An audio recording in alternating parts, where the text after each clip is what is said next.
Bonjour Rav. Oula, Lionel, shalom. On a reçu une question d'un père qui a son fils qui n'est pas marié. Voilà, la question c'est, voilà, nous faisons Shabbat, nous essayons d'être de bons juifs et je n'arrive pas à comprendre pourquoi mon fils n'arrive pas à se marier. Qu'est-ce qu'on peut faire pour lui, pour l'aider? Donc c'est des parents qui demandent comment aider leurs enfants qui n'arrivent pas à se marier, Rav. Ok, c'est marrant que la comparaison est on fait Shabbat, alors pourquoi mon fils n'arrive pas à se marier? Effectivement, il y a un lien entre le Shabbat et le mariage. C'est qu'on dit Boïkala, Boïkala, et le Rav Kensky avait dit que celui qui veut trouver vraiment son Zivugagoun doit se renforcer dans les lois de Shabbat. Mais ça veut dire quoi être Shomer Shabbat? Est-ce qu'on donne la joie qu'il faut? Est-ce qu'on est vraiment heureux pendant le Shabbat? Est-ce qu'on ne parle pas de paroles profanes qui ne soient pas des paroles saintes? Est-ce qu'on est vraiment Shabbat, Shomer Shabbat comme il le faudrait? Deuxièmement, est-ce que le fils ne fait pas des choses que les parents ne savent pas? Je n'ai pas les comptes divins, je ne sais pas. Ce que je sais, c'est que Hachem, mais avec Zivugim. Alors je voudrais donner trois réponses.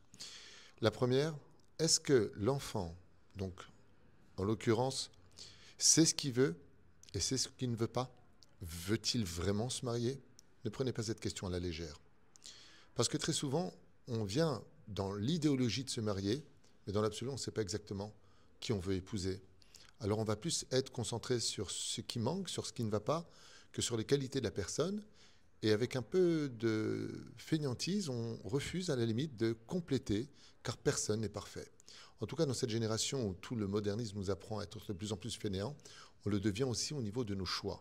C'est-à-dire qu'on se bat beaucoup moins pour notre bonheur. La deuxième réponse que j'aimerais vous donner, c'est une histoire à raconter rapidement, celle du Rav Shach, qui un jour était en train de faire une choupa et qui a tout simplement donné le verre à casser, comme de coutume. Et puis le Khatan, en frappant le verre, a fait glisser le verre ne s'est pas classé. Et donc le Rav Shach a remis le verre à sa place, et le Khatan frappe une deuxième fois avec son pied droit, et le verre, pour la deuxième fois, glisse. Les parents se regardent, le Khatan commence à se poser des questions, la Kala ne comprend pas pourquoi il ne casse pas le verre. Est-ce que ce ne serait pas un signe du ciel que peut-être que, voilà, il faudrait peut-être pas qu'il se marie, peut-être que c'était pas le bon choix, peut-être que c'est un signe du ciel. Et le Rav Shach, avec le sourire, remet pour la troisième fois le verre à sa place et il lui dit casse-le. Et le Khatan regarde bien le verre et il le casse.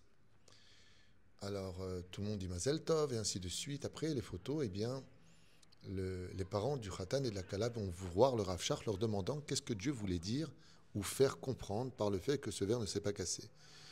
Et le Rav Shach a répondu quelque chose qui nous concerne tous. Le Rav Shach a dit, vous savez, même le mariage dépend d'un horaire céleste. S'il n'a pas réussi à les casser les deux premières fois, c'est que ce n'était pas encore le moment de le casser. Un peu de patience. Des fois, on veut se marier, et puis, c'est pas encore l'heure. Notre réparation n'a pas encore lieu. Akadosh Baruch Hu avec Zivugim, ce n'est pas simplement dépendant de qui va se marier avec qui, mais aussi du moment opportun où les choses doivent arriver.